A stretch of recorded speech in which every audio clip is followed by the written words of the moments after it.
You just imagine, now our current system, a Sabah MP talking about Tuaran Jalan di Tuaran, and a JB MP is sitting there listening to his Tuaran problem.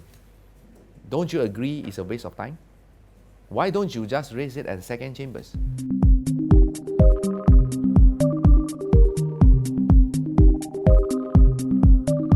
Here, this one, I give you some hindsight.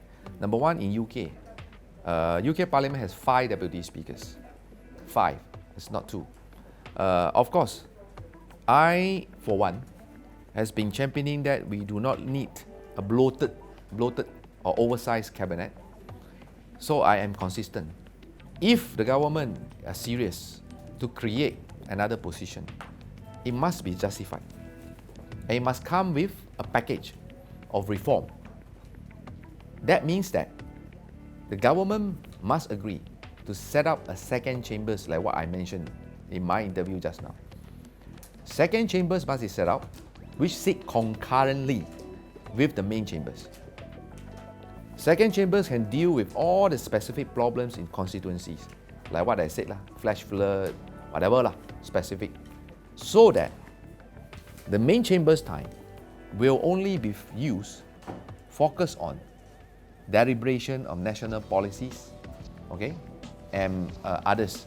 You just imagine, now our current system, a Sabah MP talking about Tuaran Jalan di Tuaran, and a JB MP is sitting there listening to his Tuaran problem.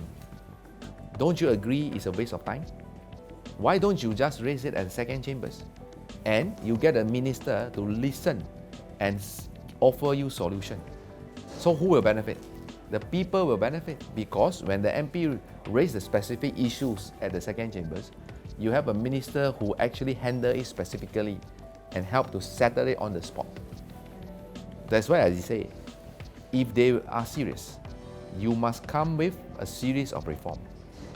Do not just create a post out of political expediency. It is inappropriate. Of course, this is part of the institutional reform. If you look at the larger perspective, you have the opposition members to be the deputy speaker. That actually is a sign of a matured politics, that you actually respect dissenting voices, so that you got a representative across the board, okay? Because again, you shows that Parliament is not part of executive. Parliament is independent.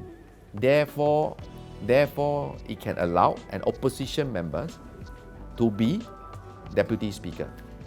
It is important that we must have political will, and it takes a big heart to be a leader. Without political will and magnanimity, I foresee even memorandum of understanding signed, there are so many obstacles to be faced. So it takes courage, honor, and dignity to make sure that to keep the promise, so that our country can move on and scale higher heights.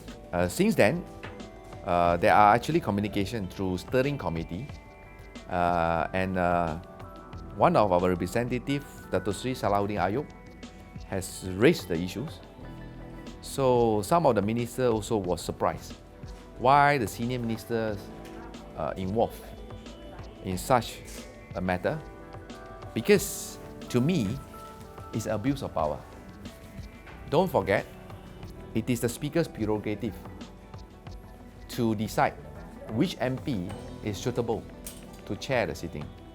It is none of the minister's business to interfere and override the Speaker's power.